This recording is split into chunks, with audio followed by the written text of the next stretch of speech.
Maxed Out Man, helping you become the man you were made to be. Hey guys, it's Kevin Davis from the Maxed Out Man podcast. This is episode number 45. I am here with Justin Roethlingshoefer. You got it. Nailed it.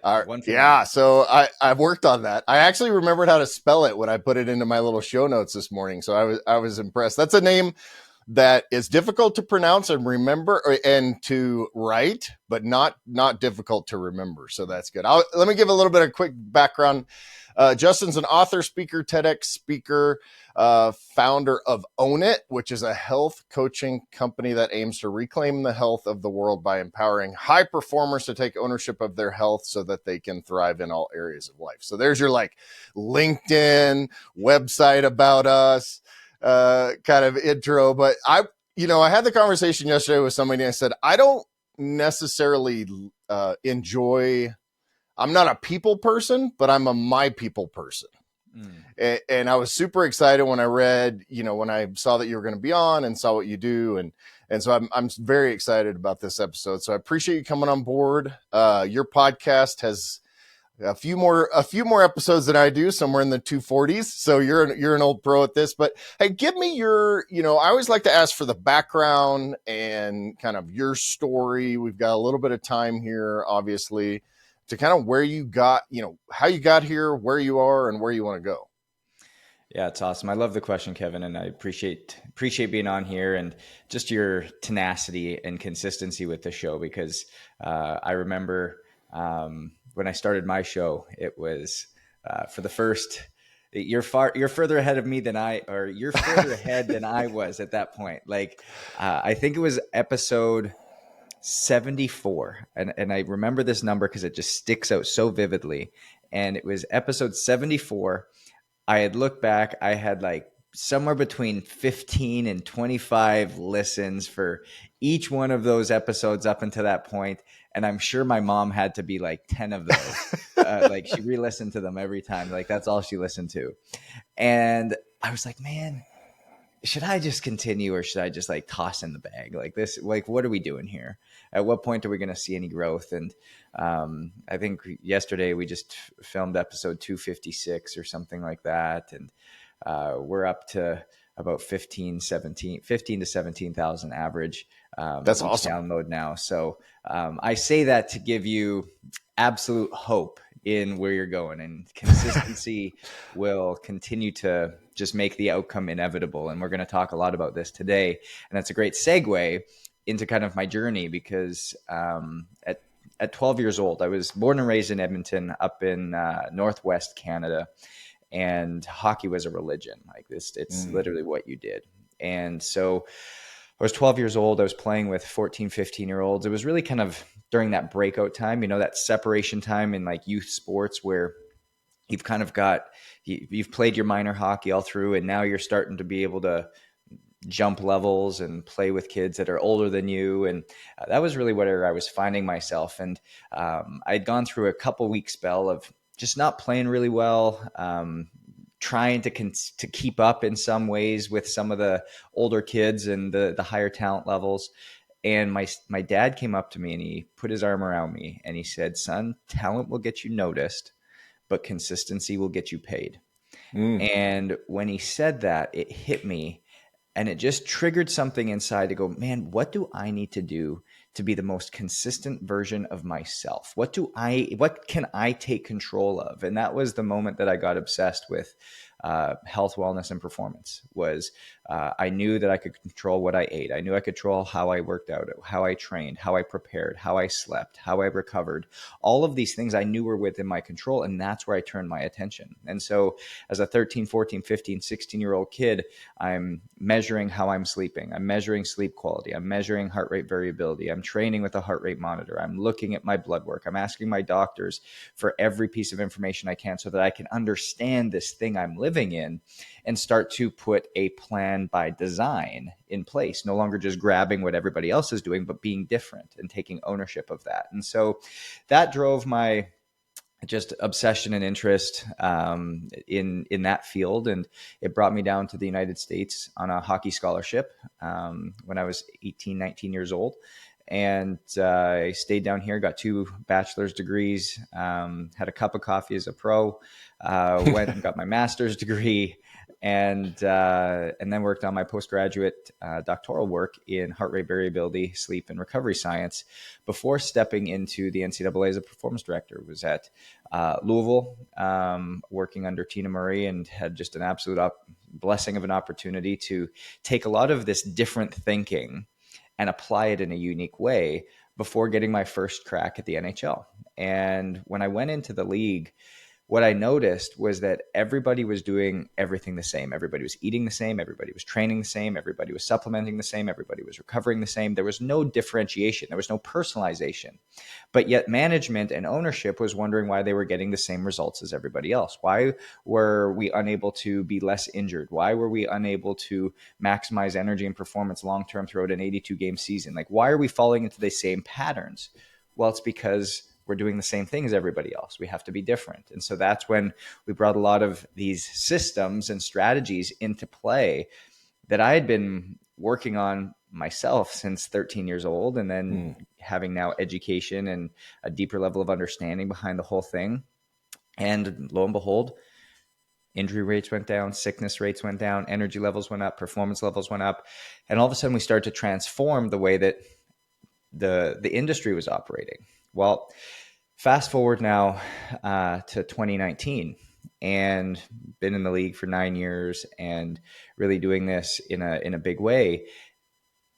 And I had forgotten to do it for myself. And I started to get brain fog. I started to get headaches. I started to get these stomach pains that I couldn't figure out. But on the outside, I look great. Like all the muscles, all the 6-pack abs, everything that people would like say, hey, no, you're healthy.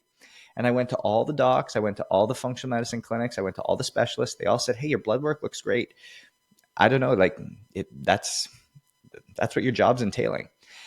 And I was like, I know my body too well. Something's not right. Like I don't feel well. And went to a specialist up in New York City, and he did a procedure that ultimately found 7 polyps the size of my thumb, all precancerous in my colon. Wow. And an ulcer the size of a quarter, also precancerous in my stomach. And he said, if we hadn't found it when we did, the likelihood of me seeing my 35th birthday was slim to none. And that was a big wake-up call for me, and realized that what I was doing and the problems we were solving in the NHL were not athlete problems, but human problems, and created a deep passion and calling within me to make the same strategies, philosophies, and systems available to everybody that at that point was only available to the elite. And that's where Own It comes in. Now, first of all, I want to ask, I don't know anything about hockey, which is ironic because I live in Montana where we have like 11 months of winter, but I don't know anything about hockey. So in the NHL and in that environment, like you look at the different sports, right? Like the running back, defensive ends, all of those guys in football tend to be the most in shape and seem to work the hardest. And you've got 400-pound linemen that, are probably in shape, but they carry a ton of body fat. Sure. You've got soccer players who typically have, or football, that kind of football, European football. They have the highest degree of cardio fitness because they're running and doing HIIT cardio for 90 minutes or 2 hours or however long a match lasts. Yeah. And then Major League Baseball players, I don't know. They're kind of all over the map, but where does hockey fall in that range in terms of like overall fitness and what they do and, all that? Yeah. So hockey is a very unique sport because you have to have a high degree of strength, a high degree of fitness, a high degree, and let's break fitness down, aerobic and anaerobic fitness, because you're out there for 45, 50 seconds and you're doing those bursts anywhere between 25 and 35 times a game. And so you're having to really make sure that you're almost like that hybrid athlete, if you will. A lot of people are talking about hybrid athletes today that, like the CrossFit athletes or the Hyrox Games athletes or the Spartan races, all of these things are like the hybrid athlete. That's really what hockey was. It's this unique intersection point of strength, power, and then aerobic and anaerobic fitness. And so I think that's why for so long you saw hockey being so far behind the all these other sports in terms of personalization and specificity, because everybody is so similar in terms of needs. Now, can you break it down? And goaltenders need much different strength and fitness and flexibility than your defensemen, than your forwards. Yes. And that's what we started to bring. And that's what we started to look at, was the uniqueness of each one of these. While if you're comparing sports and athletes, they're very different than these other sports and athletes in which you're preparing. Does that make sense?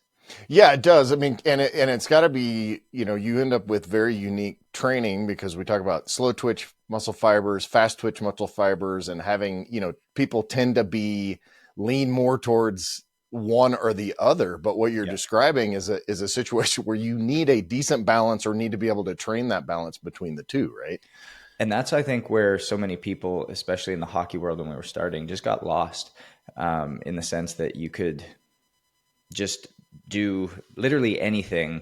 You could run a few miles a day, and then do some bodybuilding strength work, and you were pretty fit, and you could play hockey. And because you had that level of strength, you had the ability to skate, you could transfer that strength into power, you had the ability to do it for longer periods of time.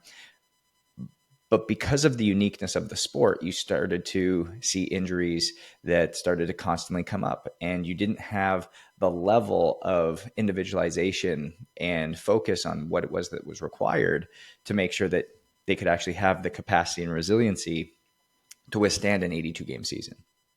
Yeah, that's, I mean, what a cool opportunity for you to kind of, bring something into an industry that wasn't necessarily already there. And I'm assuming the exercise science part of that. My degree's in exercise physiology. I have another degree in business, but so like I go way back to personal training, running health clubs, all that. But the science is just, I did American College of Sports Medicine certifications and all that, but the science has changed so much. Like I just go down and lift because I'm vain and I want to be healthy, right? So I'm not studying it at the level that you did. So when you're 14, 15 years old, this is pre-wearable days. So like, are you carrying around a little workbook with and a polar heart rate monitor? Is that?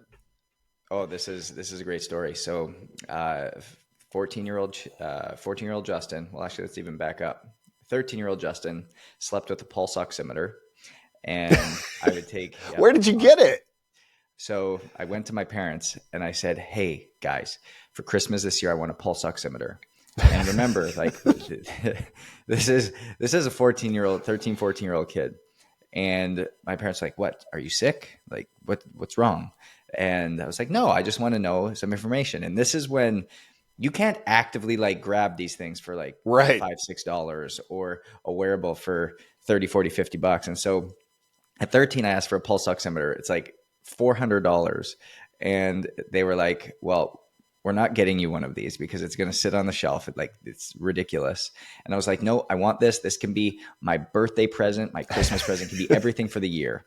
So that's what I got, and wrote down every morning my, blood ox score as well as my resting heart rate. And that was just something I tracked over the course of time and started to make conclusions, started to be able to talk through it. And I was like, you know what? I need an actual heart rate tracker, because I want to be able to look. I found the metric heart rate variability, understanding how your body was adapting to stress and strain over the course of time, and being able to then create a single number that I could actually start to extrapolate out from every single beat of my heart throughout the night, so I could see how my body was recovering from what I had done before. And I was like, well, now I'm going to have to be able to find a way to track this. So I need a heart rate monitor. Well, Polar had their H10s. They had just come out, and these things were like $900. And I went to my parents for same thing. They saw how I was tracking everything. I said, hey, I need one of these. And they're like, no, we're not doing this. And I was like, take yours, take grandma's, take grandpa's, take my aunt's, take my uncle's, all birthday presents, all Christmas. You guys this is all I want, all I need. Well, lo and behold, away we went. And so I started sleeping with this thing. I started training with this thing. I started walking around with this thing. And Then I did the same thing with sleep. And so it just became this deeper understanding of what was happening within my body and what was actually going on. Actually, to the same point, at 17, I actually told the doctors that I was diabetic. And they're like, "You're not a diabetic." I was like, "No, I'm a diabetic. I need to measure my blood sugar." So like how today you get like, this kid's like 20 years ahead of his life or ahead of his time, right? Where we're doing all this stuff now. But I was like, no, I got to measure blood sugars to see like what I'm eating and like spikes and valleys and like how I can optimize certain things. And they're like, we're not doing that, son. So I didn't get the blood glucose monitor, but that's really how I started. And it was, I don't know for sure, like in terms of numbers, but maybe missed 10 days over the course of like 5-6 years. And it was every single day. And even when I went to college, like we didn't have these polar systems or catapult or any of these other management systems that we have now. And so I had a watch, and a lot of like the runners, right? And it started to become a thing in the triathlete world and the marathon world where you'd have a heart rate monitor and a watch that gathered all the data. And so what I would do is I would wear my heart rate monitor under my equipment, and then I'd take my watch because I didn't want it on my wrist. I'd put it in my pants for when I was playing games. And I'll never forget, I went behind the net and I got hit, and I went up against the boards, and all of a sudden, as I'm skating, all of these black shards started to be on the ice. And so the watch got absolutely crushed, and they had to blow the game down, and they're gathering up this stuff. And like, what is this? And basically the watch got crushed in my pants and had to go get another one and all this stuff. But I had all the game data. And so after every game, I'd go and look at it. I'd see what my recovery rates were. I'd see what my peaks, my averages were, what I was getting down to on the bench in between shifts and in between flurries of action, and ultimately built my training around that, build my nutrition around that, build my recovery around that. And that was, at the end of the day, I say that's the only reason that I was able to succeed. That's the only reason I was able to differentiate myself. I wasn't the best player. I wasn't the biggest. I wasn't the fastest. We went back to what my dad said is, when you're consistent, is that's the moment you get paid, or that's the moment you get paid. And talent gets you noticed, consistent gets you paid. And that's kind of where it came around to. And I ended up coming up with this definition for performance, because I think so often we think, how can I perform better? And we put performance up on a pedestal. We determine performance as like an outcome. It's winning, it's success, it's whatever. But actually, performance is your process. Performance is your system. And so performance, I define as the capacity and desire to intentionally and consistently behave at a level equal to your mental, physical, spiritual, and emotional potential. And so when we look at this, you've got two things. You've got capacity and you've got desire. Well, everybody wants to have the business. Everybody wants to have the platform. Everybody wants to be the influencer. Everybody wants to win and succeed. Everybody has that desire. The desire exists there. That's not the issue. It's the capacity that's the issue. We either don't have the patience, we don't have the stamina, we don't have the knowledge, we don't have the intelligence, we don't have the energy. And that's what ultimately prevents us from being consistent and intentional. Because if we're consistent and intentional and know exactly where we want to go, and we have the capacity to withstand the length of time necessary for us to get to the desired outcome, the outcome is inevitable. We've already won. We're already going to be there. We know we're going to win. It's just, how long is it going to take? And do we have the capacity to withstand to live up to the potential that's ultimately inside? And that was a big aha moment for me as I kind of came through this. And like a lot of what I talk to is, how do we build this structure? How do we build this system to make sure that we're living a life by design so that we can get to where we're wanting to go? And we don't rise to the level of our goals. We fall to the level of our systems. And oftentimes we're living based upon a system that's not only antiquated, but ultimately not designed for where we're trying to go. But yet we get frustrated as to figure out why we can't get there. And I mean, is there something innate with people that are high performers that, you know, that have I mean, I'll use myself an example. There's no humble brag involved in any of this. So I have major failings, but my family has said many times they're convinced that I'm actually a robot. I just have a very high functioning way, but everything is systematized. I get up almost exactly the same time every day. I work out every day. I eat pretty much I have a pretty simple diet. Like food to me, I was telling somebody yesterday, back in the day, they had the Jetsons, where you could have a little pill that tasted like whatever. And that was your meal. Like I'd be all about that because food, I enjoy going out and all that stuff, but I'm wondering if and my kids always tell each other, don't try to compare where you are and what you're doing with dad, because everybody has a different process and you can't compare yourself to that. And I'm not like ultra successful or professional athlete or any of those things, but I'm wondering if what you're finding is there an innate personality trait, physicality, physiological, something that kind of you start from this point and then it's easier to get there? Or I'm just curious how that all works on what you see. Yeah. So the uniqueness that I've started to tap into is a lot of people who are succeeding at these levels are type A.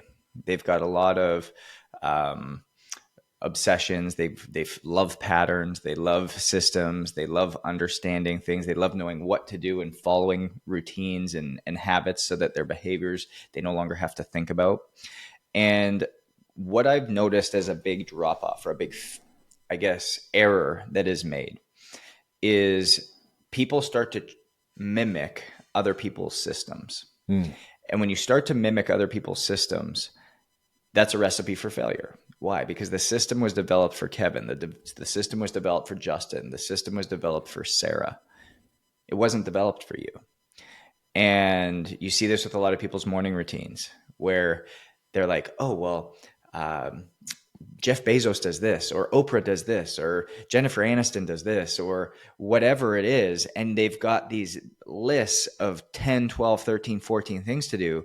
And all it does is paralyze you. It creates overwhelm. It creates wasted time that it's not set up for where you're wanting to go. And that's where, if we come back to clarity on where do you want to go, what do you want your outcome to be, the outcome's inevitable. And quite frankly, the outcome doesn't matter because you're going to get there eventually if you are consistent and intentional in the behaviors in which you're going for. You want to build a $10 million business. People are they might hear this and push back. Building a $10 million business is not that difficult. You need a good idea and you need the system and strategy to get there. And then you're going to act intentionally and consistently over a certain period of time. And lo and behold, 2 years, 5 years, 10 years, 15 years later, you got a $10 million business. Mm-hmm. It's just, have you been patient enough and consistent enough over that time to see the outcome through? You want to lose 50 pounds? It's not that difficult. You want to put on 10 pounds? It's not that difficult. You want to sleep better? It's not that difficult. Like it's really not. People say, hey, I'm genetically predisposed to this. It's a lie. Yeah, you're not. Yeah, you're just you're genetically predisposed to a sleeve of Oreos. That's exactly. Yeah, show me the obesity gene. It doesn't exist. Show me the skinny gene. It doesn't exist. It's all dependent on how your habits and behaviors are aligned with what you actually need and what you're required. And so we can start to get into like all the different testing and all the different information and all the different data that you can get so that you can now have your blueprint and guide you through. And how do we now take that in a very purposeful and actionable way? But we have to develop the system. We have to develop the strategy that is constantly and ever changing and iterating, which is why we can't have, again, not everybody's an expert in the health, wellness, and performance space, but yet we all try to kind of put it together ourselves. But yet, if I said to you, hey, you're not an expert in business, but you're trying to build a $10 million business, do you ever think that's going to happen? Probably not, because you don't have the system. And you're going to get frustrated, which is why people go this way, which is why they seek somebody to either help guide them or a partner or somebody to help lean in. But we don't do that for our health. We don't do that for our bodies. And our bodies are the only things that ultimately are going to get us to where we want to go. I always ask this on any stages that I'm on. So I'll ask you, Kevin, what are the most important things in the world to you? God, family, health. It's so funny. I've asked this to probably 15,000 people by now, and there's either 3 or 4 things, depending how you categorize them. You said family, health, and God. I get God or faith, health, family, and sometimes they split family into spouse and kids. Yeah. So it's the well, same and thing. I probably would too. Yeah. I actually put my wife first. So Exactly. So if I was to say, hey, Kevin, I'm taking your health away from you, or I'm taking your faith away from you, or I'm taking your family away from you, what would you give to get it back? anything. I mean, that's I mean, you take, and like I would, and obviously there's a continuum, right? Like my faith is most important because that's eternal. Sure. Then you have your family and then you have health. And so it's like, which one do you want to give up? Well, dude, you don't have to, right? You don't have to give up any of them. But if I was to say, hey, Kevin, I'm taking your family from you, what would you give to give it back? I get 2 answers all the time, anything and everything. Yep. And so if you already have everything that you need, why would you not manage them better? You manage your family a certain way, you manage your faith a certain way, you manage your business a certain way, but yet you forget to manage your health a certain way. And when you forget to manage your health, it goes back to what I think it was Gandhi who said, you strive so long to build the business that you want or to build the life you want and trade your health for that, ultimately to trade all the money that you've made to get your health back. Right. Well, what if we were able to do it together? What if we were able to run your body like you do your business, run your body with the intentionality with you run your business, and ultimately make sure that you had a system that was simple, easy to follow, that was different than Kevin's, was different than Justin's, was different than Sarah's, and was just focused on you, that empowered you so you no longer had to think about decisions you were making, but rather it was just innate and instinctual habits that you knew because you had information that basically told you what the truth was. Yeah. It's for me, it's like the question is not, are you going to work out today? The question is, what time are you going to work out today? And what are you going to do? What body part is today? And so it just becomes, that's my thing, right? Like that's in terms of taking care of my health. What are you going to eat today? Are you going to, is today a reward day, reward meal, which you can call a cheat meal, which there's different data about that. But do you think that it's in terms of the way people see this whole fitness thing, do you think it's this lottery mentality? And I say lottery mentality of like, get rich quick, do very, very little, lose 50 pounds in 3 days, and the Nutrisystem and all these things. Like you said, it's not that easy, but it's why have we overcomplicated? Is that just like, it's the Tony Littles of the world and all these different, it's like this, it's Susan, you're younger than me, but the Susan Powders, that whole thing where we said, it's the fat that's making you fat and all of that, all of that BS. But so I was trying to write down some notes because as you said this next question, I had like 19 things come into my mind. I was like, I don't want to miss any of them. So there's a multitude of things here. Number one is, and nobody's to blame. The system's to blame. Remember, everything's a system. And a lot of us are hardwired with systems that predispose us to failure. And we're acting in accordance to certain systems that are just a road to failure. And we operate, quite frankly, in a society that has us on a road to that same destination. And so when you think about the health and wellness world, we as humans want to shy away as far as we can from hard work, time, and patience. And the people that I work with, the people like your CEOs, your executives, your entrepreneurs, your elite athletes, what have these people done really, really well that's found success for them in other parts of their life? Automation, delegation, and outsourcing. Yeah. And so there's 3 things that you cannot automate, delegate, and outsource. It's a solid faith, deep relationships, and optimized health. Those 3 things have to be acted on. They have to take action. They have to take intention. They have to take consistency. They have to take your energy. your work. You have to put in to ultimately get an output. And so that's what the world of marketing in the health space has ultimately taken over. Hey, lose 50 pounds in 50 days, guaranteed. Hey, get the best night's sleep ever on this brand new mattress. Hey guys, thanks for listening to this episode. I hope you're enjoying it and learning a lot.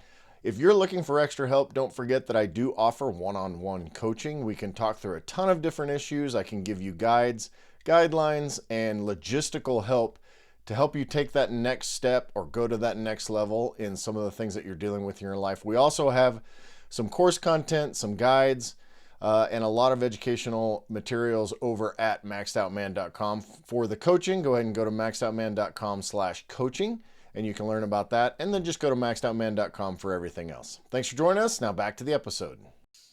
get the best hydration ever in this IV drip. Well, guess what? You start to see that they're looking after top of the pyramid things, but failing to look after the foundation. And you've built your foundation on a bed of sand. And we wonder why, with more knowledge, more experts, more influencers, we're seeing continued fake health. We're seeing continued degradation of health. We're seeing continued obesity rates. We're seeing continued diabetes rates. We're seeing chronic illnesses being the number one killer in the United States at 71%, 83% if you're talking about entrepreneurs, executives, and business owners. And of those chronic illness deaths being the number one killer in the United States, over 87% of them are preventable. That's the pattern that we've ultimately created. That's the system that we've ultimately created. That's where we're living. And so it takes a level of ownership on our part to say, hey, no, I'm going to be different. I'm not going to conform to normal. I'm not going to conform to the patterns of the world, but rather I'm going to choose something different. And I'm going to step in and figure out what Justin needs, what Kevin needs, so that we can now be so focused on that and almost have like this time energy shield around us that completely eliminates the noise and make sure that we're holistically looking at what our body is requiring. Because here's the other thing, Kevin, we have to understand. Our body doesn't know the difference between mental, physical, spiritual, or emotional stress. Has no clue the difference. You could be in a fight with your spouse. You could be trying to figure out what you want to do with your life. You could be having to lay off people at work. You could be trying to figure out how to scale your business. You could be going for and training for a marathon. And if you looked at your heart rate variability curves, or if you looked at some stress indicators, they would all show the same thing. And so when you know this and you can see this, you're going to start to change the way that you're living. And here's the thing is when we're overreaching, when we're stressing, we need stress in our life. We need stress in order to grow. We need stress in order to become more resilient. We need stress in order to increase our capacity. But we can't constantly live in this stress space. We have to create a rhythm between stress or overreaching and regeneration and recovery. And if we're not creating a rhythm or a life by design or choosing things intentionally and engaging in them consistently, we're never going to perform at the level that we desire. And so that comes back to the definition of performance. Consistency and intentionality around how we're behaving and what we do on a day-to-day basis, our habits. And that's ultimately what shapes our outcomes. Our results are simply a lagging effect of our habits and behaviors. That's it. And so if you don't like your outcomes, if you don't like the way you look, if you don't like the way you feel, if you don't like the energy you have, if you don't like the sleep you're getting, if you don't like the patience level that you have, if you don't like how you act towards your family, if you don't like your patience, look at your habits. Mm-hmm. Go back to what it is that's happening at the core and create a change. And the thing about that, it sounds simple, but where people get the flip and the switch is that they don't know what it is that they need to change. They don't know what it is they need to do. They don't know how to create a system that is going to be sustainable for the long term. And that's why you need data. That's why you need information. That's why you need a team or somebody to help manage that for you so you can put it into place and you just become the executor and you just start acting and behaving. Yeah, 100%. And I want you to talk more about Own It and what you guys do, because Sure. that's something that's actually super interesting to me. But a couple of things that I picked up on, and it was something you said in one of your podcasts where you're talking about cold plunge and sauna. So we can get into that if you want to, but I don't, Yeah. at Let's risk, go. Well, at, common beliefs. I'm all about shaking common beliefs. Let's at break them risk of down. you repeating your 19-minute podcast. But that whole idea of not putting additional stress on your body was something that I picked up on, because we talk, I've done cold plunges and I have a little infrared, kind of poor man's sauna in my house. So I'm not doing the 200 degrees thing, but I spend a lot of time in there, and it's more, we can talk more about that. But a lot of times we talk about, hey, should I cold plunge today? Or it's been a while since I've cold plunged. Well, it's like you've had the crappiest week of sleep that you've had in the last 2 months. Probably not a good idea to do that. It's probably not a good idea for a 6 sets of 3 heavy lifting this week. And so that control was something that was super interesting to me. And just the idea of like the outcome is dynamic in life, right? And it's not guaranteed. I used to work with a guy, and we were in our late 20s, early 30s at this point. And this guy would not spend a freaking dime, because he's like, I've got to save for retirement. I'm like, that's 30 years from now, and you will probably die before then because you're stressing out about every penny. And so like the process of living your life and the process of being fit and having a healthy relationship and having great faith and that in a relationship that way, the process is what's enjoyable. Like it's the journey, right? Because the outcome's not even guaranteed. Yeah. Well, the thing about it is,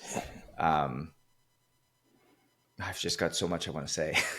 Dude, we got time. Like, dude, we'll do a Rogan 3 hours if you want. I'm So here's the funny thing is, and I can take this a couple different directions. The first thing is, we're all in this area where we go, I'll be happy when, I'll be happy when, I'll be happy when, I'll be happy when. And when we're constantly striving, when we're constantly trying to seek something, we give the example of your friend who is constantly saving money. Oh, I need to save for when I get to retirement. Well, if you've created an artificial finish line for yourself, what happens as soon as you cross that finish line? You still might have 20 years left to go. Mm-hmm. Like, why are you creating an artificial finish line for you? The beauty of this is that you're on a journey that you don't know when it's going to end. You don't know when it's done. I might die tomorrow, yet I might not die for another 80 years. Mm-hmm. I don't know. But I know that my process and my system won't change whether I'm going to die tomorrow or whether I'm going to die in 80 years. Because I want to optimize and make sure that I am showing up in the best version of me so that I can take in single thing that I want to at the highest capacity and the highest level and optimize my potential. Realize here, optimization is not the pursuit of perfection. Optimization is the pursuit of better. Mm-hmm. And we are required to optimize ourselves. If you're not optimizing yourself, what are you doing? You're just okay being average. You're okay being mediocre. You're okay with good enough. Like, why?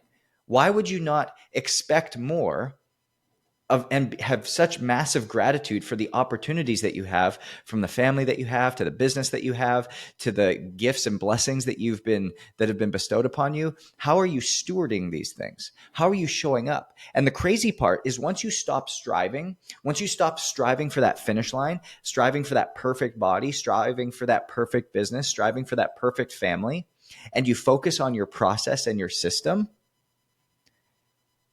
it almost flips around where those things you were striving for actually start chasing you. And your system all of a sudden, man, how'd you lose 35 pounds? Bro, I just got my system right. Mm-hmm. How do you have this deep, rich relationship with your wife? Bro, I just got my system right. How do you have this nurturing relationship with your kids? Man, I just got my system right. How do you sleep well every single night, yet you travel 14 times a month, speaking on 17 different stages, running a 8-figure company, and have a team of 50 people, and still have time to have a completely open Tuesday? Bro, I just got my system right. That's it. I didn't strive for that. I knew what I wanted, but I developed a system in which I showed up differently than what everybody else would say. And all of a sudden, 5 years later, that's your outcome. It's all about showing up consistently and intentionally, and the outcome's inevitable. That's what we have to understand. And when we get to that point, we get to that level, things just start coming back to you because you're stewarding them and managing them in the correct way.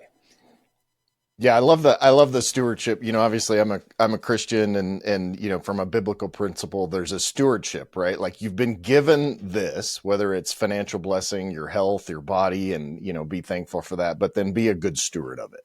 Yep. Which is like, I have a responsibility to stay as fit and healthy and happy as I can. And we use this phrase, this tagline with Maxed Out Man, it's be who you were made to be. Yeah. That's part of it. And also start wherever you are, right? Like, I think in what you were just describing, I almost think in Western culture, especially in American culture, that mediocrity would be a step up. We've got 58%. I think I read the other day is the new obesity number, 58 to 62, 28% of kids, like 30% of our kids are obese. Like, this is ridiculous. Yeah. And, it's this idea of continuing to strive. I was thinking about, I have a neighbor that lives next door. He was on the second episode of this podcast, which is super interesting, actually. He was a pastor for 40 years. He's 92 years old. When I go outside in the summer, or this time of year especially, and I hear a chainsaw running from the western direction, I know that Fred is out there cutting firewood and stacking firewood at 92 years old. He is one of the fittest guys that I know. He just continues. This is what he does, right? Then contrast that with other people that are in their 70s. I'm about to be 51. That's 20 years. That's not that far away from me. That are, their whole attitude is, well, you're getting older, right? Like, I have people, drives my wife nuts, because my wife is a fit 50-year-old. She's absolutely stunningly beautiful. She's a total badass. Does welding, and she, helps me build. We built this 3,400 square foot shop together, like all these things that she does. So she'll have like a sore day with her back or whatever. And then someone will tell her, well, you're getting older. This is just how it goes. It's freaking, just sit around and wait for yourself to die. Right. So like that, to your point, we may live to be 120 or 130, but I want to drop dead at whatever age that I am, in the peak, in my optimized state, right? Like, barring something crazy, like, like with your cancer scare, with your colon cancer thing and all that, which obviously your lifestyle and where you were physically made a difference in your ability to not only diagnose yourself, but also to heal from that. Well, here's the funny thing, and I say this often. I earned my outcome. I earned my outcome because what my habits and behaviors were. I wasn't sleeping well. I was stressed every single day. I was focused on continually serving and not pouring back into myself. Mm-hmm. I was traveling constantly. So even though I was eating well, I was eating inconsistently, and that it ultimately caught up to me. And there's something I call the fake health continuum. On the far left side, we've got death and disease. This is when we enter into some form of chronic illness. You've got diabetes, you've got cancer, you've had a stroke, you've had a heart attack, you've got heart disease. You're getting treated for something. Then on the far right side, you've got true health. What happens in true health is it might look different for everybody, but you wake up in the morning fully fresh, fully vibrant. You pop out of bed, you go, you get your workout in, you come home, you get your kids off to school. You take a look at your to-do list for the day. You've got energy and mental clarity throughout the entirety of it. You come home, you take your kids to soccer, to piano, to whatever practice that looks like. Maybe you've got a social gathering with your spouse or something for your business. You have dinner as a family, you connect with your spouse, you put your head on your pillow at night, you sleep deeply, you wake it up, you do it the next day. It's some iteration of that. Mm-hmm. But 90% of us live in this area called fake health that's disease-free. Hey guys, thanks for listening to this episode. I hope you're enjoying it and learning a lot. If you're looking for extra help, don't forget that I do offer one-on-one coaching. We can talk through a ton of different issues. I can give you guides, guidelines, and logistical help to help you take that next step or go to that next level in some of the things that you're dealing with in your life. We also have some course content, some guides, and a lot of educational materials over at maxedoutman.com. For the coaching, go ahead and go to maxedoutman.com/coaching, and you can learn about that. And then just go to maxedoutman.com for everything else. Thanks for joining us. Now back to the episode. But symptom full.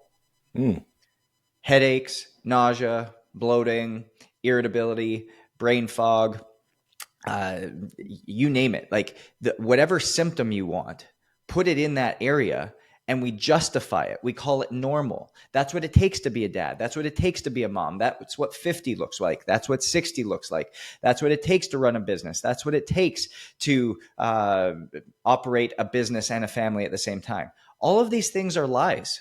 But yet we've sat in this and been told this over and over and over again. And the crazy part is the longer we stay here and justify these symptoms without changing actions and behaviors, the window to be proactive or preventable to get us into true health starts to close until, boom, the door shuts and it throws us into death and disease. You didn't go to bed one night and wake up with diabetes. You didn't go to bed one night and wake up 40 pounds overweight. You didn't go to bed one night and wake up with cancer. You didn't go to bed one night and wake up with dementia. It was something that was earned over the course of time because your habits and behaviors were not intentional and consistent with where you wanted to go. And if you're honest with yourself, anybody, you can say that. And you can be, it's a hard truth. It's a hard truth to fathom. And I had to come to that realization, man, I need to change. I need to change what I'm doing. I need to change my lifestyle. I need to reprioritize things in my life. I need to redefine what my system looks like and operate in a more purposeful way. And that's where I was ultimately, like all of my research in heart rate variability and stress, understanding that stress is the underlying culprit, because chronic stress, remember, our body doesn't know the difference: mental, physical, spiritual, emotional. Chronic stress creates chronic inflammation. Chronic inflammation creates chronic symptoms. Chronic symptoms we say are normal. The longer we live there, chronic symptoms create chronic illness. That's why chronic illness is the leading cause of death in the United States. So how do we solve this? How do we get to a better baseline? How do we get to a better number underneath? Well, we can start to talk about all the different ways in which we can start to personalize things and look at our metrics and our numbers. But even as we get to the baseline habits, we created 8 little areas, 8 parts of your life that you can start to change. Fundamental principles that need to be established, habits in each of these areas. Number 1, training and movement. How are we exercising? How are we moving throughout the day? Notice there's 2, right? Training and movement. It's not good enough to go get an hour workout in and then be chained to your desk for 11 hours throughout the day, only to come home and go sit. You basically go from the box of your bed to the box of your car to the box of your office, back to the box of your car, back to the box of your home, watching your box at night, eating from a box, sleeping in a box, ultimately to end up in a coffin. Another box. It's like we just have this box life. Let's change that. Let's get outside. Let's move. So training and movement is number 1. What does that look like? Number 2 is nutrition. Obviously, we've got habits around this. And we're not talking about diets. I'm talking about portion sizes, meal frequency, timing, portion control, nutrient density, right? Nutrient density, all this stuff, right? Let's get into hydration. Half your body weight in ounces. Let's look at quantity. Let's look at quality. What type of water? Are we putting electrolytes in? Are we operating this way? And we'll start to get into all of these common beliefs that we can shake here in a second. 4, you start to look at sleep, right? Do we have a consistent sleep and wake time? Do we have a night routine? 3 hours before bed, no food. 2 hours before bed, no work. 1 hour before bed, no blue light. Do we have a wake up routine? Are we getting outside in the morning? What does this look like to optimize circadian rhythms? We can start to design around this. Immune function. Are we getting hot exposure, sauna, steam room, hot tub? Are we getting a cold plunge, cold exposure certain times per week? Are we having a multivitamin per day? Are we knowing what supplementation is good for our body and what we need at the cellular level versus what we don't and what's a waste of time? Then we get into, so we've got now 5, right? Immune function. Yep. Environment. Okay. Environment. What's our environment like? What type of people are we around? What music are we listening to? What's our bedroom look like in terms of environment? Is it cold? Is it dark? Does it smell adequate? Do we do other things in there? Like, what does that look like for us? What's our work environment like? Do we get outside throughout the day? Do we see the sunrise? Do we see the sunset? Like, what are these environmental factors that oftentimes we just give away? Mm-hmm. Self-care. What does our self-care look like? How are we pouring back into ourselves? I'm sorry, men don't do that. And see, here's the thing. Self-care is always thought to be like, oh, I'll get my nails done, I'll get a massage. No, self-care, the definition, something you only do for you. Oh yeah, absolutely. That was sarcasm. Facetious, obviously, I get it. Yeah. I mean, I tell this story all the time. We had a New York Times bestselling author, 4 times on the list, written 30 plus books. He's like, Justin, I've got mental block. I've got brain fog. I'm irritable. I can't think. I've never had this happen in the course of my writing career. I said, well, when's the last time you did something for you? He's like, bro, I got 5 kids, a wife that wants to spend time with me, and a book deal that's due in 6 weeks. I'm like, I'm just stressed out to the max. I said, well, here's what we're going to do. What's something that you would typically only do for yourself? He's like, I love to water ski. The guy lives on a lake with a boat with a kid that loves to ski and drive the boat. So I said, why don't you go out 3 days a week for an hour?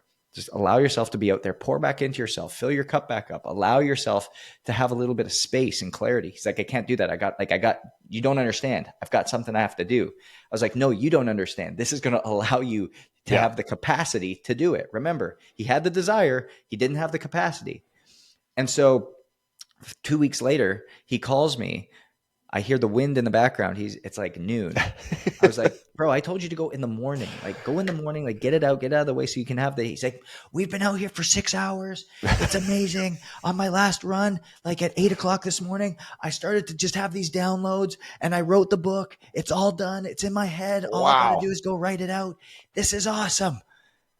That's all it is self-care. What is it that you do for you? Is it taking your dog for a walk? Is it playing video games? Is it watching a stupid show on TV? Is it going and shooting guns in the backyard? Is it going and throwing darts? Is it just watching the clouds float around? Is it reading a book? Is it journaling? Like, what is that to you? Is it getting your nails done? Is it going for a massage? Is it going and laying in the sauna? Is it like, there's so many things, but if we create a list, we can now start to figure out what self-care parameters are actually there for you. And then the last one is mindset.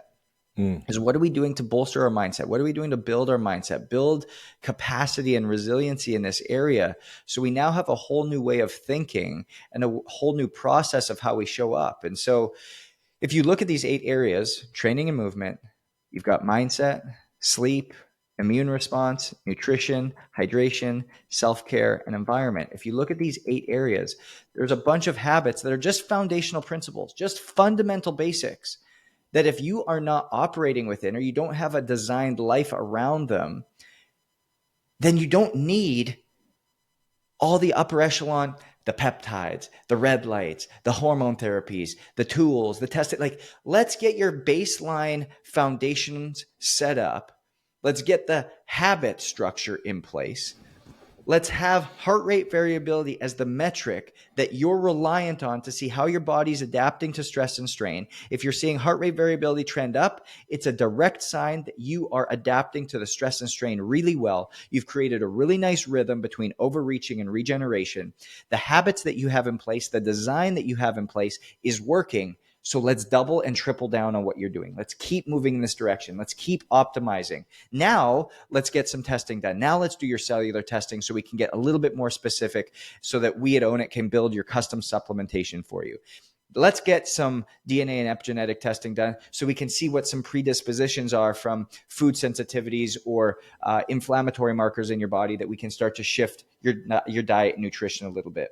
Let's get your VO2 max testing done so that we can actually start to program what heart rate zones you should be in for zone 2 work. Conversely, where you should be at for long training runs or interval work that we're doing. Let's get some hormone therapy done, some hormone testing done so we can see where we need to start changing some morning and night routines based upon cortisol and melatonin interaction. Like, we can start to get to this level, But man, let's make sure we get our habits in place first. Let's make sure we build a life by design first. Let's make sure we get the foundation set. So we're not going on a foundation of sand, but rather going on a steadfast rock base that is so solid that no matter what storm blows through, no matter what life throws at you, you have something to rely on. And you're not all of a sudden waking up one morning with some form of chronic illness that you now have to adapt to. Man, first of all, that's awesome. And that's a lot. And I feel called out on at least 7 of those 8 areas. But I want to touch, one of the things I do on this podcast is like, if I had a psychologist on, I'm like, hey, I need you to diagnose this part of my life. And so like as a fitness expert, as a life optimization guy, right, there's 2 areas that I struggle with in particular on that list. It's, first of all, it's self-care. I run 4 different businesses. I'm like you, right? Like you always have all this stuff going, but I suck at having hobbies. I'm just not great at doing that. And I kind of suck at taking that time to just rest. I was reading the other day about toxic productivity which is a real thing. And it's like on Sunday, right? Like I was like, all right, I'm going to sit down and watch this movie. And I can't remember what. I only watch movies from like 20 years ago because I don't like much modern movies, but I'm watching this movie. So the movie's over and I'm like, I have not taken a day off in like a month. And my wife's gone for 2 weeks, which actually makes it even harder for me because I'm working 15 hours a day because she's not here and I don't really have any balance in my life other than my 2 dogs. But like I have a conversation with her. We're talking about some financial strain that we're kind of dealing with right now, some different banking type stuff. And then I couldn't shut my brain off. So then I had to go to my computer. I'm editing video. It's like, so like the self-care aspect I suck at. So I want to talk about that because this is, my podcast and we can talk about me. We can talk about whatever you want. And then the other thing, which I've talked to a lot of people about this and I'm super interested in this. So if I'm a 6.5 hour sleep guy. Oh, this is good. I love this. And so I want to talk about this because I am 100% open to ideas about this, but I love it. So let's start with the self-care. So let me finish the sleep thing real quick. So I'm a guy that literally, if I'm not asleep in about 35 or 40 seconds, I always have this joke. Like there's this guy with a big switch that literally just shuts me off. So I want to give you this full background, right? So that's at night. I'm asleep. If I go to sleep at 10, I woke up at freaking 4:30 this morning because I went to sleep at 10, but I'm wide awake. I'm out of bed within 45 seconds. I feel rested. I'm awake. On occasion, if I feel like I need a nap, like I'm getting, a lot of times it's probably blood sugar related or whatever. I can lay down, go to sleep, wake up 7 to 12 minutes later, and I'm ready to go. Like it's like plugging in your phone. So anyway, that's the background. So I want to talk about those things, especially the sleep thing, because I've never been able to figure this out. I love it. So let's start with the self-care because this will be pretty quick to just dive right into. So number 1, it's all a prioritization thing. And so a very easy baseline is to say, hey, I'm going to commit to 30 minutes of self-care per day. 30 minutes, that's it. And what that allows you to do is kind of like you talked about with the nap. It's almost like plugging in your phone where you're going to get a jolt of freedom, a jolt of energy, a jolt of clarity and mind space, pause, stillness. Because what happens, how many times have you been struggling with an answer? Like, man, how do I figure this out? What does this look like? What do I need? And all of a sudden you're showering one night and you're like, there it is. Mm-hmm. Or you're at the grocery store and you're like, gosh, that's the answer. All that happened was you created space. And you've got something in your brain called the reticular activating system that our brain is like the best Google engine and the best AI system times 50. And if you ask it a question, it's constantly going to be seeking the answer and it's going to try to help you find it. But in order to do that, it needs time and space. And so if you give yourself 30 minutes of self-care a day, it's not that you're no longer being proactive, or pardon me, it's no longer that you're not being productive. It's actually that you're allowing your system to become more productive with you doing less because you've already done the work. You've already done the hard work. You've already put in the effort of figuring out the question, of working for 4, 5, 6, 7 hours. And this 30 minutes is now allowing your brain to work on hyperspeed. And so the best way in order to start to use self-care time is to create what I call a self-care buffet.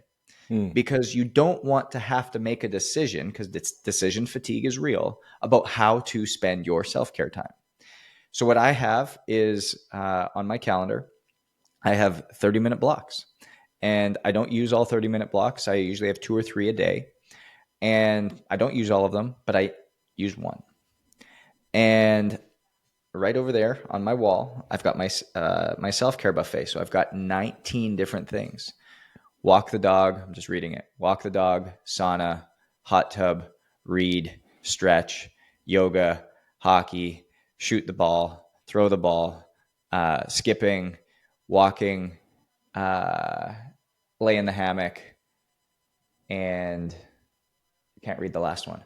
But all I do is I simply go, hey, what do I feel like doing right now? What feels good and aligned to me?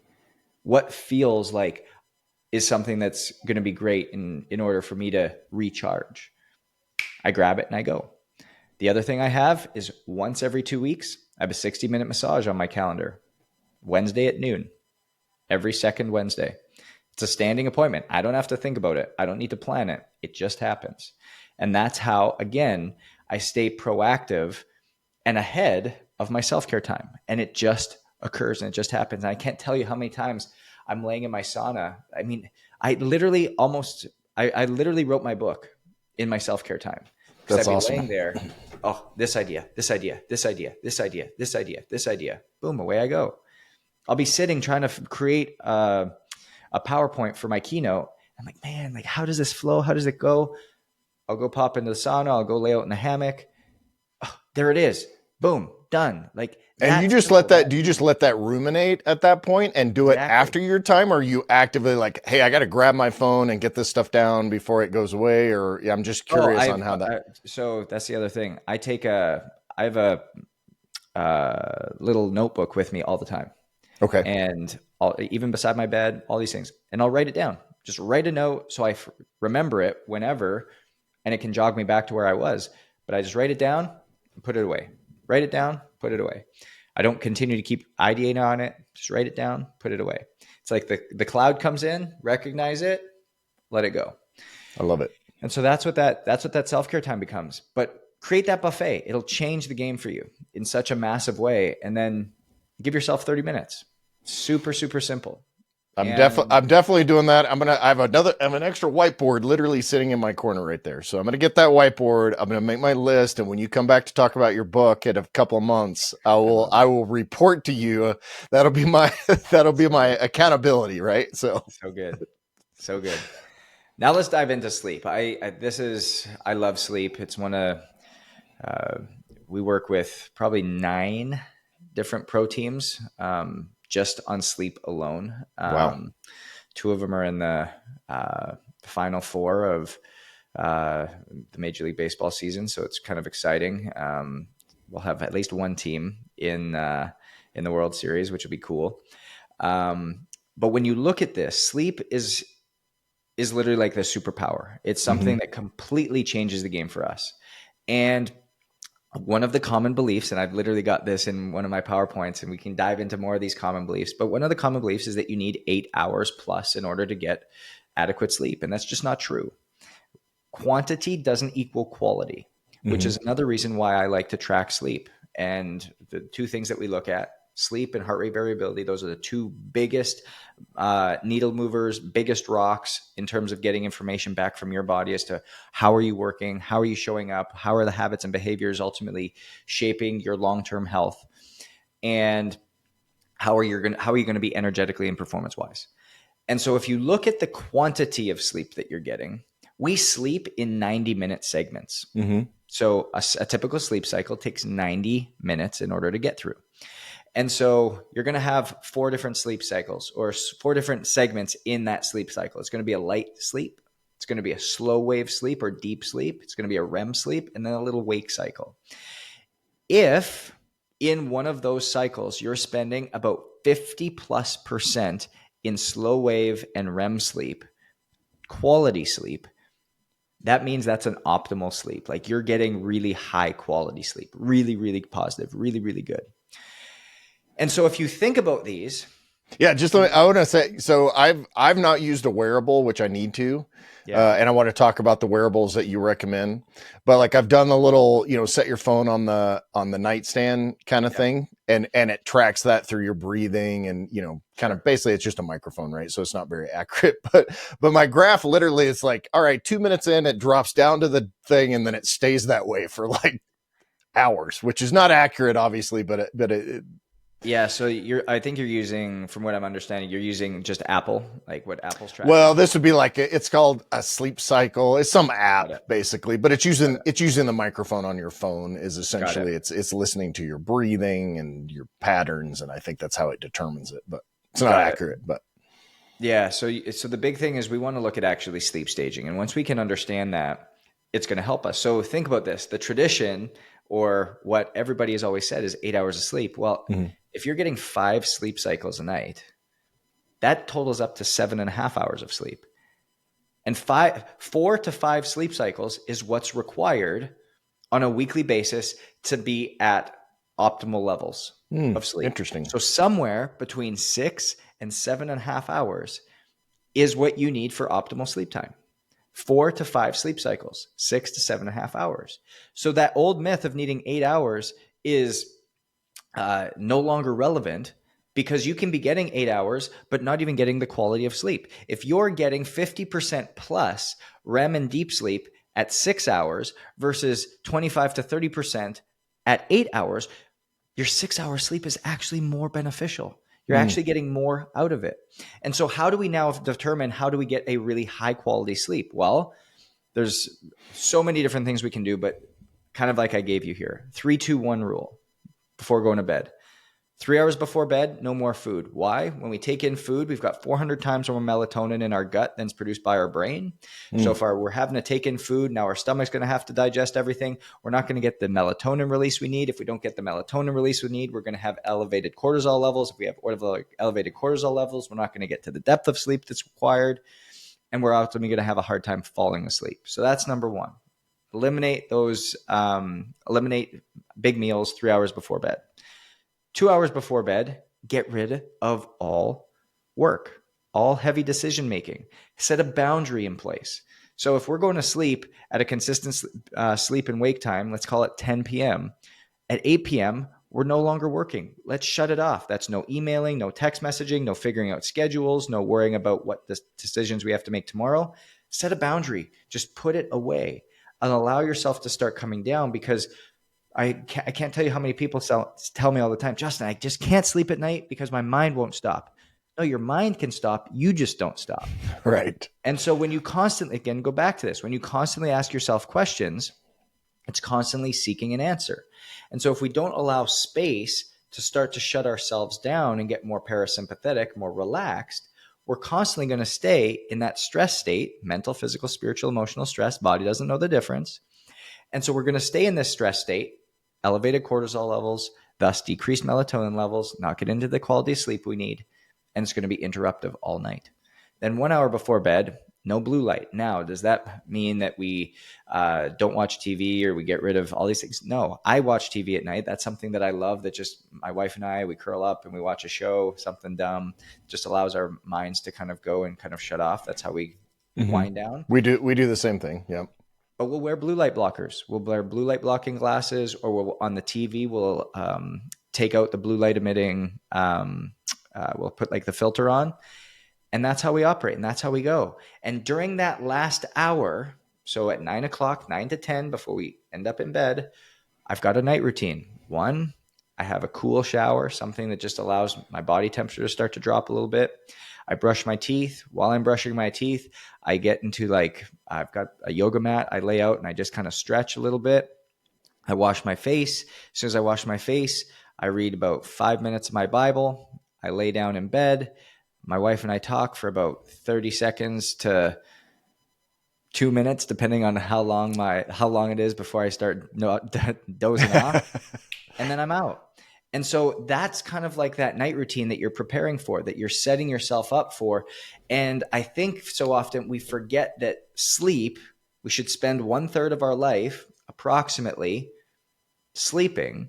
Mhm. If it's so important, don't you think we should prepare for it? But yet we forget to prepare.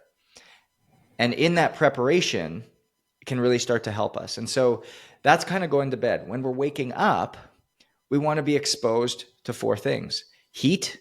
So I've got an 8 sleep on my bed. So I crank that thing up. So I'm waking up nice and warm. I'm going right from there.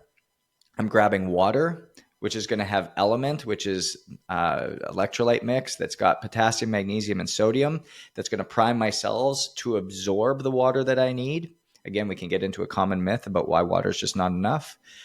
So water, first thing in the morning, I'm going to go into the sauna and I'm going to do breath work. Okay. Expedited breath. So 2 in through the nose, 1 out through the mouth, a Wim Hof breath, if you will. Mm-hmm.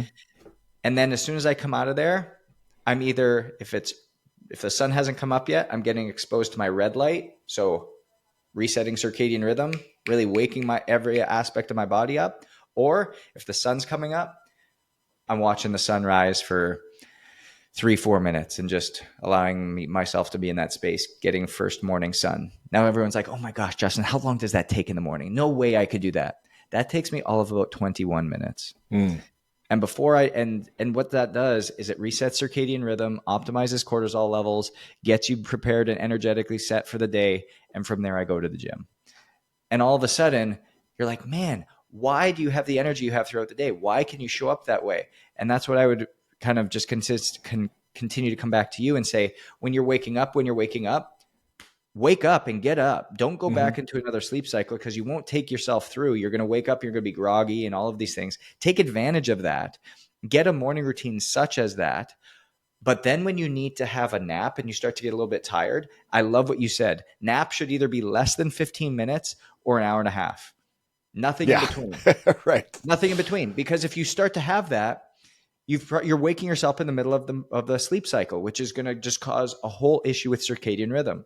So now, Kevin, I'm going to do a little math here because we're going to give you and help you find your optimal nap time. So what is your typical bedtime and your typical wake up time? Usually between 10 and 11 to go to sleep. And then I'm almost always, like the last week, my wife has been gone. I've woken up between 5:06 and 5:08 every day for like nine days in a row. So let's call it 10:30. So somewhere between 10:30 to like, let's say 5 o'clock or 5:30 is typically. Okay. So let's go with that. So we're talking about 7 hours. So if we cut 7 in half, that's 3.5, right? So 3.5 added on to 10.5. So 10:30 at night, right? So we'll go 3.5. So it takes us to 11 to 12, 1, 2. So 2 o'clock in the morning. And then because our circadian rhythm runs on 12-hour shifts, 2 in the morning to 2 p.m. 2 p.m. is your optimal sleep window. So 2 to 2:30. So if we can have a 7 to 14 minute nap at between 2 and 2:30, that is going to, again, optimize your circadian rhythm to make sure it doesn't disrupt your sleep at night, doesn't take you out of your rhythm throughout the rest of the day. And that's how you want to do that. So again, for everybody listening, take your average sleep time and wake time, get the total hours, divide that by 2, add that number to your average sleep time, whatever number that is, just take it on a 12-hour clock. So flip AM to PM, and that becomes your optimal nap time. And that's in lieu of hitting 200 milligrams of caffeine at 2 in the afternoon. Well, here's the other thing is because that, again, like, if I don't quote unquote have time for a nap, I'm a little bit scientific and crazy about it, but I actually use caffeine pills because I can say, okay, I want 50 milligrams, I want 100 milligrams, because they're 200 milligram tabs, and this is a not good habit. I'm not recommending this at all. Can we dive into the science of this? I love it, dude. I like to use the big word edifying, but this is like super interesting and edifying to me as a person. So like, I'm all about this. I could talk to you all day, but Oh, I love it. So if we look at caffeine, so caffeine has a 8 to 10 hour half-life in your body. So if you're taking in, let's call it 200 milligrams of caffeine at 2 o'clock in the afternoon, and you're not exercising heavily and using that as the stimulant to like actually get it out of your system and expedite it, that caffeine, let's just call it at 10 p.m. at night, is still going to, so 8 hours later, is going to have 100 milligrams still active in your system. Because I usually lift it, just as a data point, I usually lift at about 4. So I'll do cardio and lift again. I do my morning cardio as part of my morning routine. But I usually lift at around 4 o'clock.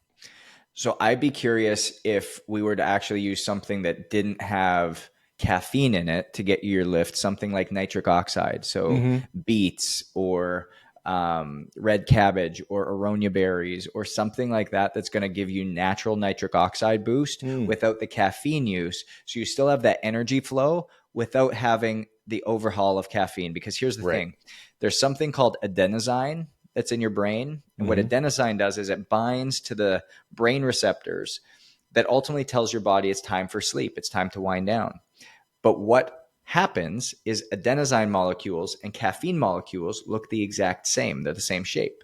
So the caffeine molecules bind to those receptor sites in our brain, and adenosine has nothing to bind to. So we have adenosine deficiency in the brain, meaning we're staying awake, we're more alert, and thus we're not getting into the depth and quality of sleep that's necessary. So if you're able to eliminate caffeine use and supplement with something like I said, a nitric oxide booster or a beta alanine or something like that, that still gives you that energy lift when you're going to do your workout or your lift at night, that's going to be much better than taking a caffeine stimulant at 2 or 3 o'clock in the afternoon. Yeah, I mean, I know I have bad habits, but in like all of them together, I think I'm ahead of the curve for myself, but I definitely have big room, different parts of my system that I need to improve for sure. And that's the thing there. This is what I love. Like, there is no perfection.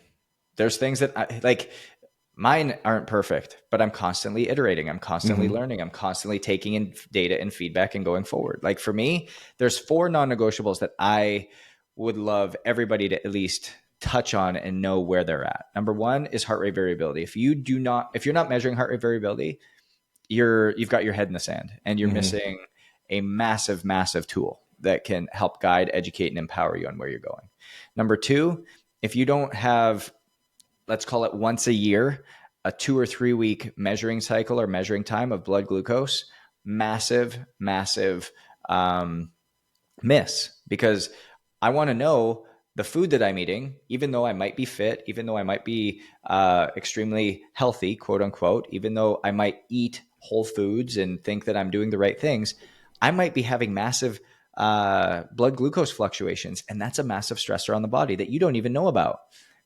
I had a client the other day who got his blood glucose monitor, and within the first 3 days, he had 4 or 5 spikes that hit him up to, and again, with blood glucose, you should be somewhere between 95 and 110 throughout the day at all times. That's kind of nice, showing nice stability. But he would go up to 205, 210, 3 to 4 times a day. And I was like, what's happening there? He's like, I have no idea. Like, I eat really well. I have the same thing for lunch every day. I have the same thing for dinner almost every day. Breakfast, I sometimes have it, I sometimes don't. I was like, well, what happened at this time, and this time? And he thinks, and he's sitting there. He goes, oh, I walk by my business partner's desk, and he always has Skittles on his desk. And I just grab just a handful of Skittles. And I take a handful of Skittles. He's like, oh my gosh, I didn't realize this. And next day, he didn't do it. Didn't even have the spikes. And so it's this new awareness. He's like, gosh, I didn't even know that. I completely forgot that I do that. And I was like, that's not a big deal. But your body keeps the score. Your body knows what's happening. And so that is something your body has to adapt to. So that's number 2. Number 3 is if VO2 max. If you're not getting a VO2 max number at least once a year, maybe twice if you want to start to change some things. I do it once every couple months because I adjust my training cycles off of that. It's a massive indicator of longevity. And that's basically a treadmill test with the full respirator and measuring O2 and all that stuff, right? Again, everything I'm talking about, we do through Own It and how we package it all together to make sure that we can figure out what's actually happening, design your life, design each capacity so that you can increase it for you and build a plan across the board, and then have accountability team members with you and have a medical team that we do all of this to kind of maximize this. But yes, you have a mask over your nose and mouth. Again, I've got it so it's portable, so there's no strings, there's no anything. It's just that's awesome. Simple mask. It's super easy. And what we're able to do is look at heart rate zonings, like where are you at when certain things happen? What's actually occurring when you're entering to a new zone, or lactate threshold 1, lactate threshold 2? What's your biological age, meaning inside, how is your body aging versus where are you at chronologically? So we can get a lot of quality numbers from this to be able to then give you more access and kind of eye-opening moments. And then the fourth one, which for me is a non-negotiable, is cellular blood testing. So what a lot of people have is, and even a lot of companies out there, they'll say, let's do your blood testing and then supplement you on that. Well, what they're measuring is they're looking at a cellular, they're not looking at the cellular component, they're looking at the blood serum. So a CBC or a CMP, so complete blood count or a complete metabolic panel, it's just looking at your serum protein. So you could have high levels of vitamin C, high levels of vitamin D, high levels of B12, high levels of sodium, high levels of calcium, high level, like all of these in your serum. But in the cell, you're actually deficient. What that means is that your body can't actually use the raw material that's in your system. It's missing it. So you could have high levels, but you're missing the cofactor to pull it into the cell where your body can actually use it. So your body's like, man, I'm starving for this. You see so many people who have a slight vitamin D deficiency or a slight vitamin C deficiency in their serum, yet they supplement vitamin C all the time. They supplement vitamin D all the time. They don't notice a difference in their mood. They don't notice a difference in their immunity. Well, it's because you go and you do a cellular test and you're actually functionally deficient in it. And it's not getting in there, and you're just basically supplementing and peeing it all out, not having any type of use factor for it. And so when we see what's actually happening at the cellular level and we notice there's deficiency, we can actually custom formulate supplementation for you so that we have the cofactors that are going to pull it into the cell, as well as the raw material that your body can use, so that now we can eradicate cellular deficiency. And now our body's moving, adjusting based upon what it's needing at the time and the season that you're in. And we can start to adjust for that. And so those are those 4 things that once we start to measure each one of these, what you measure gets managed, what gets managed improves. And that's how we can continue to keep shaping this and build that life by design in a very powerful way. I'm ready to sign up. So I have to come to Miami though, right? It's in. No, we're 100% virtual. We everything's virtual. So you send out the testing, and you say everybody does that. Well, yeah, okay. We work in 3 different countries, so Canada, US, and the UK, and we send everything out. We send a phlebotomist to your home. That all comes back to the lab. We've got a team of about 45 different coaches. So all your coaches are functional medicine specialists, registered dietitians, and strength coaches. So they've got all 3 designations. So your health coach is going to have that. You've got a medical advisor, an MD or an ND that oversees everything, oversees your whole process. We've got mindset performance coaches, if we're going to go that route as well with you, that are all cognitive behavioral therapists. So you've literally got your concierge team built around you that's going to help guide, educate, and hold you accountable to what you're doing, while also giving you the information that you need that you can take action on, and we can see quantifiably how you're improving and how our body's adapting and where we're going, not just based off of subjective feel. Is it expensive? I don't want to call you out on that. I mean, I would guess there's different affordability options, right, in order to make that work. But when you start talking about like that's a very high level of care, right? Totally. I mean, it's Yeah. like it's amazing. Like I'm, dude, I would love to just sign up right now and make it happen. But Yeah. So there's, like I said, we like to make sure that we can touch multiple. I'm not trying to call you out. I'm just trying to answer the question that probably a lot of people might have. Yeah. When we're So talking about this stuff. we range from $500 a month to $5,000 a month, Okay. depending on what you want, the level of care, the depth of care, the amount of accountability, the amount of guidance, the amount of coaching, whether it's one-on-one or whether it's more group-based. Right. Yeah. So, I mean, actually, I even lied. Our group program that we keep you in small groups of about 5 to 10 people, $299 a month, I think. So somewhere between $299 and $5,000. Yeah, that's honestly, that's super affordable. And if you think about where that money is going currently, like to be able to divert funds, and honestly, it's a hell of a lot cheaper than open heart surgery. I could tell you that for sure. I would say it's cheaper than your treatment. And yeah. It comes back to kind of what I said at the beginning to you, Kevin, was what are the three most important things to you? Mm-hmm. Your health, your family, your faith. Well, if I took one of those from you, what would you give? Yeah. Anything and everything. And so why don't we manage it better? And this is how we can manage it. And the cool part about it is how we show up in this world, and what our real mission was to redeem the health of the world. That's our mission. Love it. And when we talk about redemption, when we talk about redeeming, it's not about telling you what to do. It's not about giving you a blank bulk program. It's about teaching, educating, and empowering you to be able to take ownership of your own health, and how having a system and a strategy that's been built for you uniquely that you can now make sustainable. That doesn't have to be just for a season, but it can now become your lifestyle, because that's how you're ultimately going to be able to perform at the end of the day. Increase capacity, match with desire through intentional and consistent behaviors makes your outcomes inevitable. Yeah. And when we live that way, when you now have the system that we're just building for you and handing to you, and you understand it, it changes the game, because you now can take ownership of that. You're not reliant on a person, place, or thing. And that's our goal, and that's our mission, so that everybody coming through our system can take it, run with it, and do this for the rest of their life.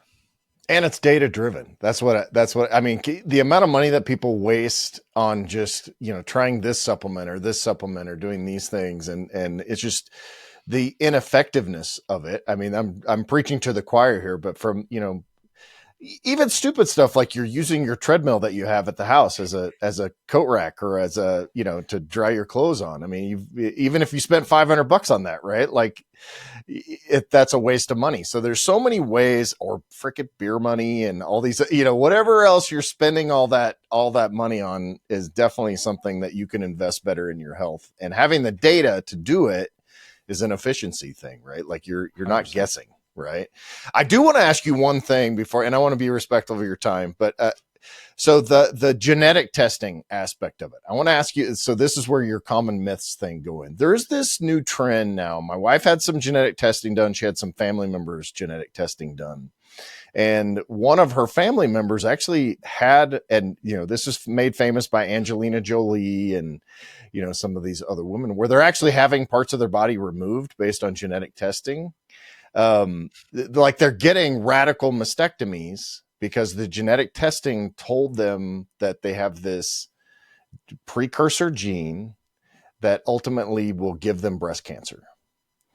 Right. And I it was made famous by Angelina Jolie. She had both breasts removed at some point. And then I know personally of several women that have actually had this done. And it just makes me completely cringe.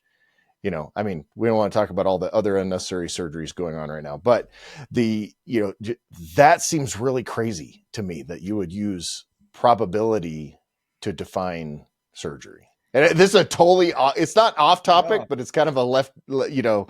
off in left field. I want to answer this, and then I want to go back to the thing you talked about, cold plunging, because I've got a really real time example on this. But so I was standing on a panel, and there was a Harvard professor, a doctor from the Mayo Clinic, myself, and I can't remember where the other person was, but there's 4 of us on this panel. And they brought up this study, and it was a genetic study. And a lot of doctors in the crowd and stuff like that. And they ended up citing this study that said that 80% of children who have obese parents will be obese. And the doctors were saying, yep, genetic predisposition to obesity, and this is where this comes from. And I let them go on for about 5-6 minutes. And then there was a little pause. And I said, can I interrupt?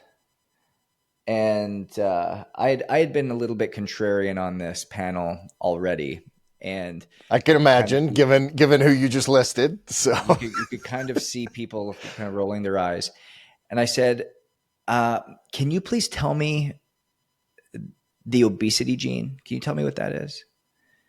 And nobody said anything. I said, the reason that there's an 80% chance that you're going to have an obese child with 2 obese parents is because of the environment they're in, because of the food they're eating, because of the lack of movement, because of the habits, behaviors that they're going to be engaging in, and what they're exposed to. If the parents are obese, they're probably not eating well. They're probably not exercising very much. They're probably not engaged in sports. They're probably sitting at home at night. They're probably eating a lot of artificial sugars. They're probably drinking pop and sodas and all these other things. That's probably what's happening, and that's why. Not because they're genetically predisposed. And I tell that story because you come back to even like predisposed for anxiety, predisposed for hypertension, predisposed for hypernatremia or hyperglycemia, whatever you want, predisposed for diabetes. Show me the gene. Show me the gene that creates that. Show me the gene that is the direct causation. If you have this, there is none. God that correlation versus causality, right? Exactly. Yeah.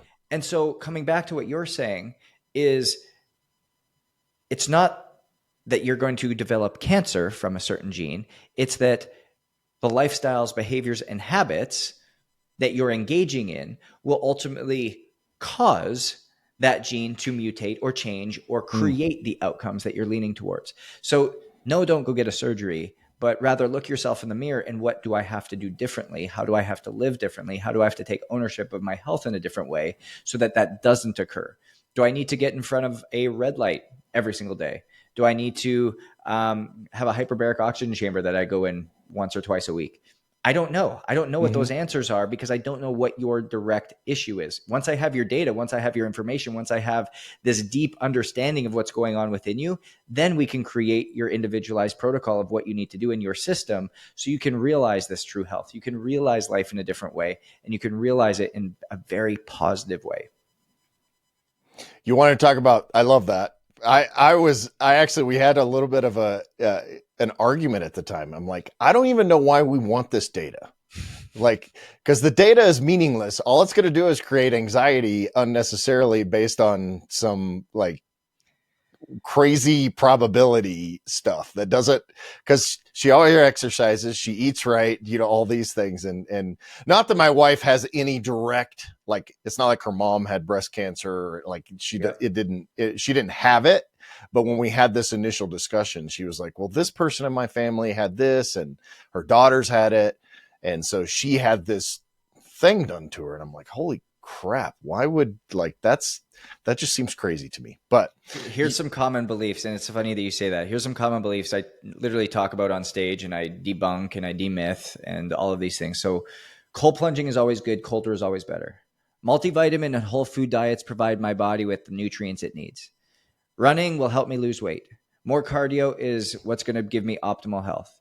DNA testing determines your health outcomes. Blood testing from my doctor is all that I need to understand what I need to start supplementing.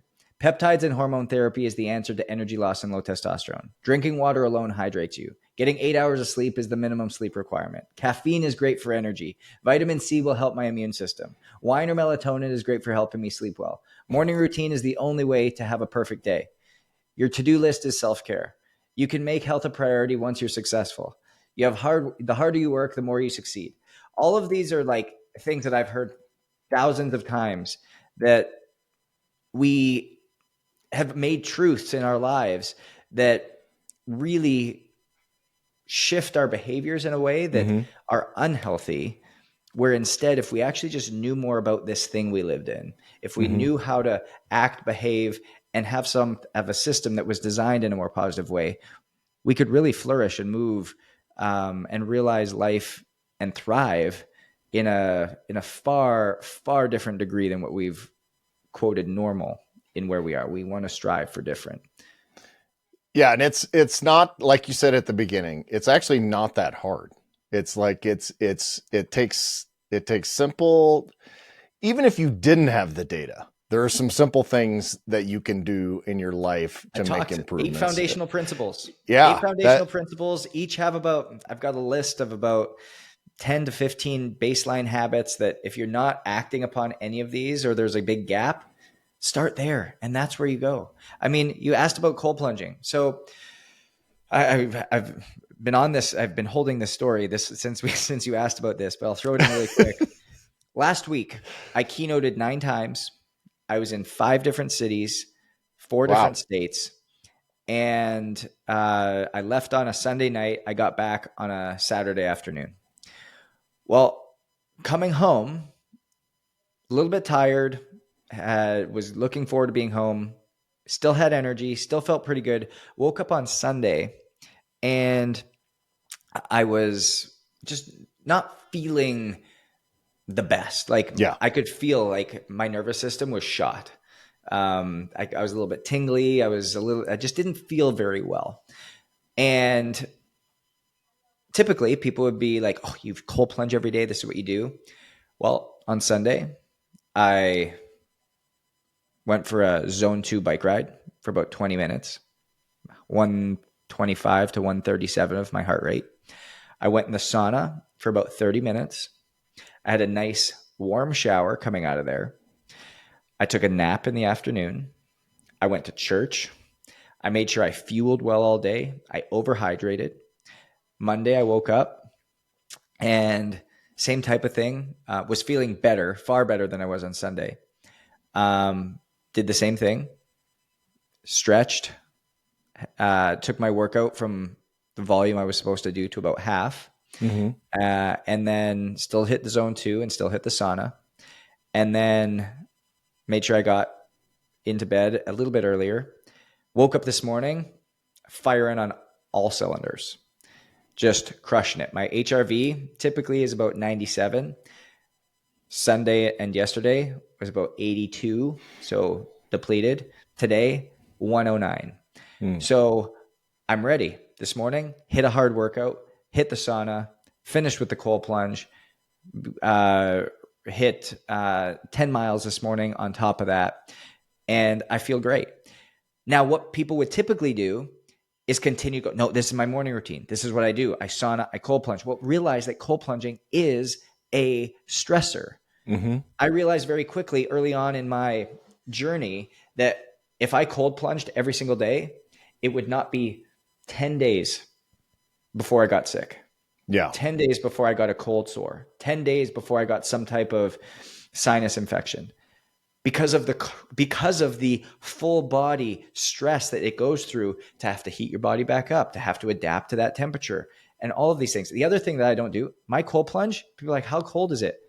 I don't go colder than 48 degrees. 48 is as cold as I can tolerate and feel good. Well, people are like, well, I go in at 33, 34, 35. Good for you. You're nuts. The colder it is, it's not the better it is. Yeah. You see people taking an axe and all these things to a lake or to the barrel they have in their backyard and getting in and saying, man, I'm hard. I'm doing hard things. I'm doing the right thing for my health. It's no different than intermittent fasting. People are pushing a 16 8-hour fasting window. So 16-hour fast. They're pushing themselves to like 2 or 3 in the afternoon when they have their first meal. And then they're eating the house, and then they can't stop eating, and they eat right up until they go to bed. And then they wake up and they're like, well, intermittent fasting worked for me for like the first 3 months, and now it's not working anymore. Well, what if we actually just shaped your eating window to be stop eating 3 hours before bed, like we talked about, start eating 3 hours after you wake up, and then you have a 7 to 8 hour window of sleep in the middle. You've automatically, without even trying, created a 14-hour fast without even trying. And now you're fueling yourself for when you need to be fueled, which is when you're awake, and you have the energy to do what you need to do, and it's sustainable. And you're not habits around that. Yeah, you're not doing that binge cycle either. You're not doing that. Exactly. It's not really. It's intermittent binging more than intermittent fasting, I think. And I don't do intermittent fasting, but I eat first thing in the morning and all those things. But and realize that it's another stressor on your body that it has to adapt to. Yeah. Everything is stress. Everything in our environment, mental, physical, spiritual, emotional, doesn't know the difference. And being able to identify those things in your daily life. And like, we're fortunate because our water comes out of the well at 51 degrees. So that's if we fill up our big tub, and we end up we don't have a dedicated cold plunge. We just have an 80-gallon bathtub that's in my wife's bathroom. So we fill that up with cold water to a point where, we can get the up to our chin basically and lay down in it. But yeah, I'm fortunate because that's as cold as I want to go. And that's as cold. That's where it comes out when we fill that up. But hey, this has been absolutely amazing. This has probably been one of my longest episodes, which is great. I always talk about how this is, these are as long as they need to be. And I mean, honestly, you and I could talk to you all day. I'm super interested in what you say. I did want to point out one thing that I think that you would think is funny. There's this thing going around on social media now where people are circling. I don't know if you've seen this, but it's like a picture of about 60 different products. And what they've done is they've circled the GMO part of these labels. And so they're saying how unhealthy we are now because the companies are putting GMOs in our food, right?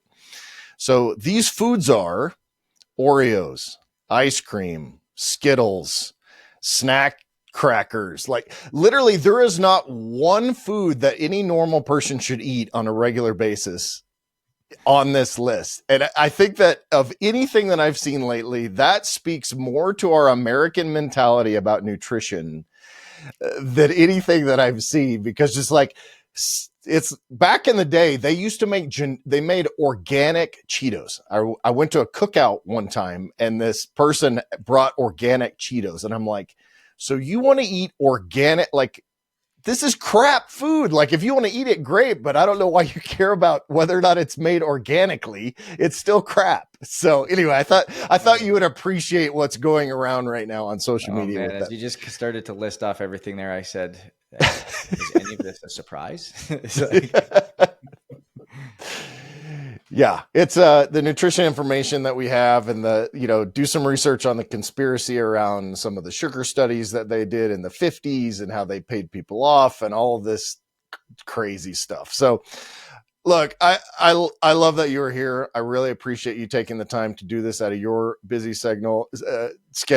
I'm going to do so many things. I'm going to go back because I edit these. So I'm going to go back and listen to this and really start to make some changes. And honestly, I really want to, I'll talk to you more offline about, getting some of this testing done for myself. Cause I think it'd be, and for Michelle, my wife, I think it'd be, very helpful and super interesting. So.